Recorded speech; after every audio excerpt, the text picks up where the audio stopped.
don't know if you've noticed, but there is a lot of buzz surrounding Honor's latest devices. This is the Honor 200 Pro, by the way. And I've been spending some time with it, and I see the reason why. Apart from offering good hardware, there are a lot of characteristics, a lot of features on this phone that make it a really good contender in its segment. More so if you're into photography, and especially if you're into portrait photography. Hey guys, it's Vika, and you're with The Modern Creatures. You know what it is? It's another camera review, and today it's with the Honor 200 Pro. Let's get going. The Honor 200 Pro is equipped with a triple rear camera setup comprised of a 50-megapixel main, another 50-megapixel telephoto with 2x optical zoom, and a 12-megapixel ultrawide that also doubles as a macro lens. And you've got another 50-megapixel shooter to take care of selfies. Optical image stabilization is available on the main and telephoto cameras, and you have digital zoom up to 50 times.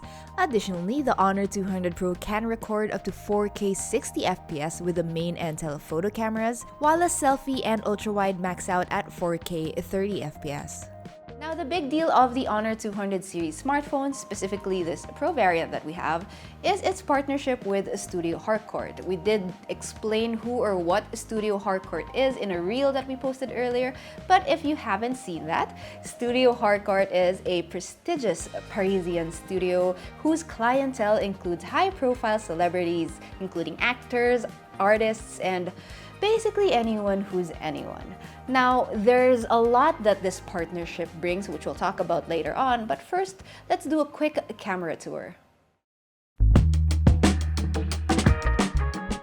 So you guys might be expecting a full camera tour. We're not gonna do that because I believe that you guys already know how to operate a smartphone camera. Even if it's not an Honor, it is pretty much the same thing, and all of it is straightforward and easy, so you don't need my help.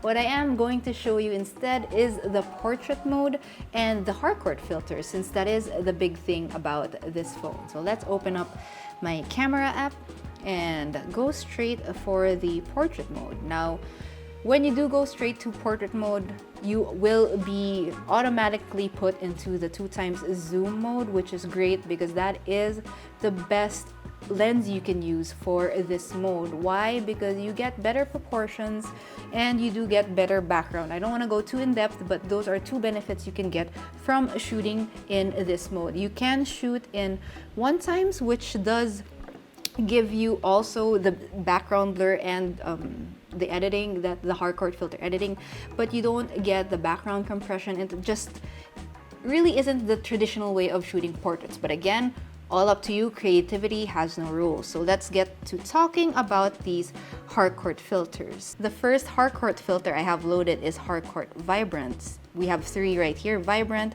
Color, and of course that Classic. We'll talk about them in a little bit. We won't go too in depth, but we will talk about them. So Harcourt Vibrant is the most natural looking of the three, and it's probably the closest to Honor's original color profile. So if you want something that looks natural but not as digital, that would be the perfect description of it. Harcourt filters make the photo look more filmic, more cinematic, and a lot less digital. So that's what Harcourt Vibrant is. Now, if you want something a little more, even more cinematic, or something that looks color graded, switch right over to the Harcourt Color, which is becoming one of my absolute favorites. I'm just gonna zoom up to 2x so you can immediately see that from 1x to 2x, we get better background blur and better background compression. There's less distracting things in the photo, and you get to find your focus right away. With Harcourt Color, you're basically getting a more color graded version of Harcourt Vibrant. And the color grade of Harcourt Color is a warmer, more filmic, more cinematic tone, as you can see. Let's do a quick comparison. Let's click there and then switch over to Harcourt Color and have a snap.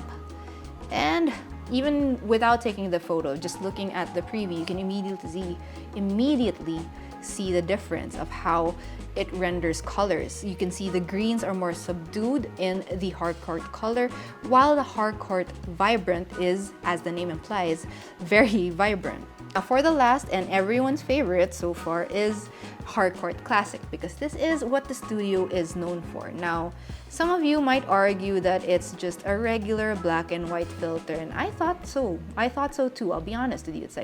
It's just a black and white filter. But it really isn't. It isn't just a black and white filter. When you take the photo, it does look normal until it goes through all that post-processing, all of that behind the scenes things that we don't get to see, and you get a very dramatic looking black and white photo. I will go more in depth on what makes it special later on when we have more sample photos. There are a lot of things that it adds to make it a more, let's say, premium looking. I mean, look at that photo, premium looking photo. I didn't finish my sentence. Premium looking photo. I mean, it's gorgeous. It looks like a film still, don't you think?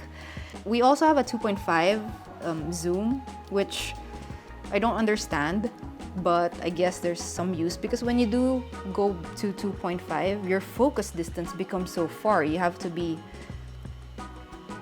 here for it to focus. So I would rather just do my 2x zoom and go up close. But I'm sure there's a use for it. Maybe I'll figure it out and let you know. But yeah, so that's gonna wrap up our camera tour. That's the quickest camera tour I've ever done, because I just wanted you guys to see the Harcourt filters in action. Now, in my experience with handling the Honor phones that were released this year, and there have been quite a lot, these phones could produce technically good photos. What does that mean? It means you have all the elements of a good photo. Good color, contrast, sharpness, detail. They're all there. But I was never a fan of the color profile. But I suppose Honor realized that, because the partnership between Honor and Studio Harcourt gave birth to the Honor AI Portrait Engine. This is a whole new algorithm, a whole new post-processing system with the standards of Studio Harcourt in mind. And let me tell you, it's something that I've come to really love. The Honor AI Portrait is all about making your photos look professional, with AI doing most of the heavy lifting. The collaboration with Studio Harcourt means it was trained to edit your photos to look like they were shot professionally. You can narrow down what it does to 3 things: AI optical effects enhancement, AI shadow and light enhancement, and AI artistic style enhancement. When you snap a photo, the AI instantly adjusts the lighting and the shadows to achieve the perfect balance. At the same time, it enhances the depth of field and background blur while fixing colors as well. The real-world result? Easy, dramatic photos. The AI post-processing is very refined in my opinion, especially in the right light. But even on the go, non-studio snaps look great, making this filter an easy go-to when you want to feel a little more artistic. Earlier, I quickly discussed the differences between Harcourt Color and Harcourt Vibrant, but here are a few more samples. Harcourt Vibrant will be your go-to if you want to document the everyday as it is. It's the most natural-looking color profile of the 3. But if you do want some drama in your photos like I do, switch over to Harcourt Color. You get a warmer photo overall with slightly less saturation, but with the proper vibrancy all around. The vignette can be harsh at times depending on the scene, but it's probably not that noticeable to most. But whatever filter you choose, you'll still be getting all the other benefits of the Honor AI Portrait Engine, including that soft and natural-looking background blur. I use portrait mode a lot, and I'm not just talking about with Honor phones. I use it a lot on all sorts of phones of different brands and makes. And what I've noticed, more often than not, this is not true for all, but more often than not, the bokeh levels are dialed up just way too high that it produces a natural looking blur. And this is a problem for me, because if you're not technical, or if you don't know what's going on, or you don't know that you can actually adjust the levels of the blur behind you, you can easily dismiss it as an ugly photo, or worse, a bad performing camera. Now, like I said earlier, I've been surprised with the Honor 200 Pro because I've rarely been encountering this problem with it. Even outside the studio, I was very impressed at how the AI intelligently detects the background's distance from the subject. This results in a natural-looking depth of field without needing adjustment. It's just unfortunate that you can't adjust the blur levels after taking the photo. A missed opportunity here is really the use of these hardcore filters outside of portrait mode. When you are in photo mode, you do default back to that Honor color profile, which I've already mentioned that I'm not the biggest fan of. But if that's not a deal breaker for you, the Honor 200 Pro really shines when it comes to clarity and versatility. The 50 megapixel camera is fantastic at capturing fine details, making it perfect for an everyday scenario type of camera. You'll get the best results in bright light, obviously, with vibrant colors and sharp details. Turning on the HDR does make a difference by enhancing the dynamic range. Just check out these shots. With HDR, you can see the sky's texture and colors, where this one, well, it's kind of a washed out blob. What you will be missing on the Honor 200 Pro is zoom. While you do have a 50 times digital zoom, the quality is just, well, very digital. Optical zoom does go up to 2 times, but these are usually best for portraits.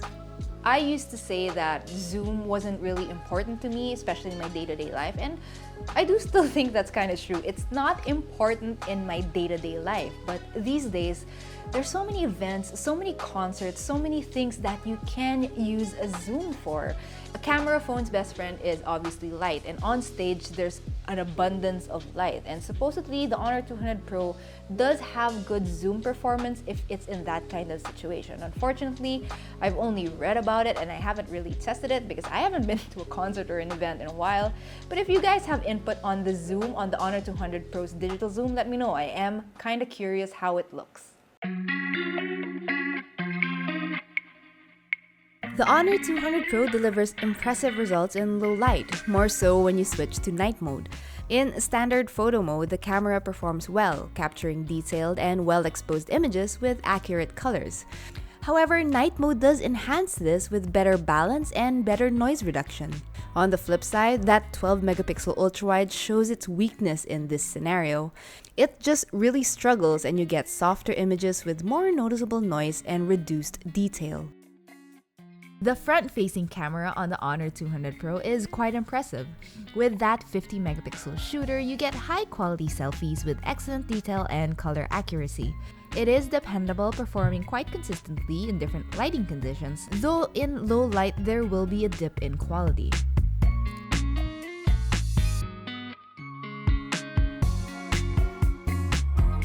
The Honor 200 Pro excels in video quality, offering 4K recording on both front and rear cameras. However, videos do fall victim to over-processing, especially indoors or in low light. And while stabilization is generally effective, it is a bit inconsistent, with ghosting and warping occurring even in bright conditions. And it's also more noticeable when you're using anything else but the main lens.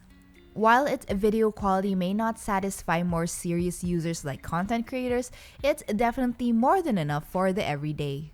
I've said this before, if you put pro in the name of a device, it should ideally fit into a pro or professional workflow. So I went and tested out Pro mode, and I'm happy to report that we do have RAW support. Obviously, shooting in RAW does mean you have more noise at higher ISOs, but it was easily reduced in post-processing. Dynamic range is also respectable, and there's room to save your highlights and shadows. You can also color grade and manipulate with minimal destruction. Now that I've said all that, let's do a quick recap of what I do like about the Honor 200 Pro's cameras and some things that need improvement. First, hardware. The Honor 200 Pro has good hardware, meaning you basically have everything you need on these cameras for a good photo. And that leads me to my second point, because what's hardware on a phone without some good software? And that's where those hardcore filters come in and the Honor AI portrait engine. If you have used an Honor phone before, then you will really feel the improvement that the Honor AI portrait engine brings. And those hardcore filters, well, they are the most unique offering on the Honor 200 Pro and something you can't find anywhere else. It is exclusive after all. And I suppose the fourth thing that I love about the Honor 200 Pro's camera system is the selfie camera, because it does what it does and it does it great. Now, for the things that it does need to improve, I'll be honest, this isn't something new that I'm telling you guys, because the Honor 200 Pro still has the tendency to over-process photos and even videos. Interestingly, I noticed it does have a harder time photographing wet or shiny things like oily food or maybe the wet road. It tends to over-process those so much that it looks It looks artificial. I'll be honest, it does look artificial. The second thing that it needs to improve when it comes to video is stabilization. We have electronic and optical image stabilization on this phone, but you just don't really feel it that much. I'm not saying you can't get stable footage. In fact, it is pretty stable when it does the job. But there's just a lot of ghosting and a lot of warping, more than I expected, even in an environment that's well lit or very sunny, which is pretty ideal for the stabilization to work. But going back to its price tag, I still think you're getting a pretty package. With the more recent camera-centric phones, if it's not a flagship, there are usually trade-offs. But I'm really happy to find out that the Honor 200 Pro isn't just a one-trick pony. Its performance as a daily driver has been pleasantly impressive, so I wanted to share my favorite things about it and how it provides great value. First, it can perform. While it technically isn't an upgrade from the Honor 100 Pro, the Snapdragon 8S Gen 3 chip is the better choice when it comes to AI processing. Generally, it's still a speedy phone that you can do all your dailies with. Editing photos or creating layouts in Canva didn't cause any slowdown. No issues with social media, and it can also game. Its battery life is commendable too. I had the Honor 200 Pro with me during a race weekend, and of the 3 phones I had with me, only this one didn't need a midday top-up. And even if it did, I was super happy with its charging speeds, both wired and wireless.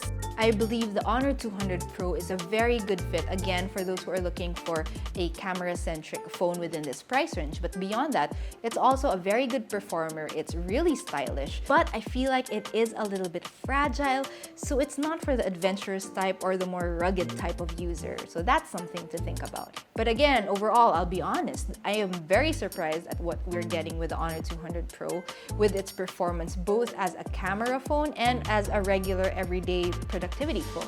In spending time with the Honor 200 Pro, I really do believe you're getting your money's worth, especially if your budget is within this price range, and more so if your priority is portrait photography or camera performance in general. Now, off the top of my head, there are some competitors that I can think of, and that would be the Xiaomi 14 and maybe the Pixel series, but those are 2 phones that I have not yet tried. So all I can showcase really is the real-world value of the Honor 200 Pro. And yes, it's a phone I would pretty much suggest to a lot of people.